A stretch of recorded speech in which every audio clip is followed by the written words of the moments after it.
And it's quite extraordinary seeing this kind of thing actually happen in central Iraq. It feels like things have markedly changed in the last 24 hours. Does it seem like there's been some sort of directive to authorities that things will be amped up? Well, it's really hard to know what the Chinese Communist Party thinks because they act with so little transparency. But we know that Carrie Lam, Hong Kong's leader, was in Beijing and Shanghai last week, meeting Xi Jinping and other top leaders who expressed their full support for her. And it seems that over the last few weeks and months, the police have really intensified their crackdown. And it's clear that Carrie Lam and therefore the Hong Kong police have the full backing of Beijing to do this. So I think it's important to understand that the escalation of violence that she talked about is to a great extent coming from the government and the police. It's obviously being matched by protesters in this escalation of violence, but it's clear this is the tactics that the authorities want to use to try and stamp out this movement, but it's clearly not going to work because you can't resolve a political problem with a law enforcement solution. Yeah, the theme of the remarks from Carrie Lam, again, being unyielding to the protesters' demands while the violence continues. And as you rightly point out, there's been violence and chaos on both sides, some pretty disturbing videos on social media from both sides. The problem is that it doesn't feel like there's any way forward because the protesters at this point would be calling ever more loudly for police accountability and integrity commission after what happened yesterday. But it doesn't look like they're going to get any of those demands met to any extent.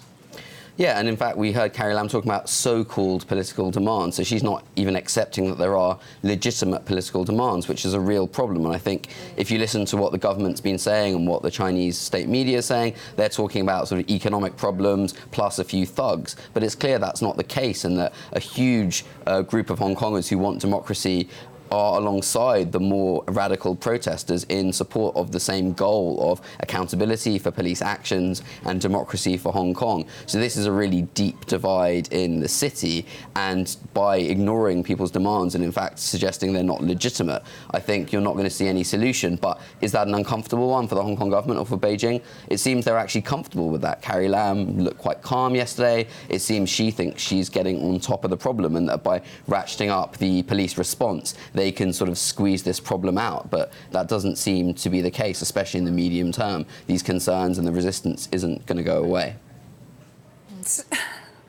So then how do you find any resolution to what's happening in Hong Kong? How do you break this impasse? Is it up to Beijing to withdraw a change of government in Hong Kong and Carrie Lam? Will this solve the problem? Because right now, the issue seems to be it's been 5 months and nobody can really point to a resolution or a way forward.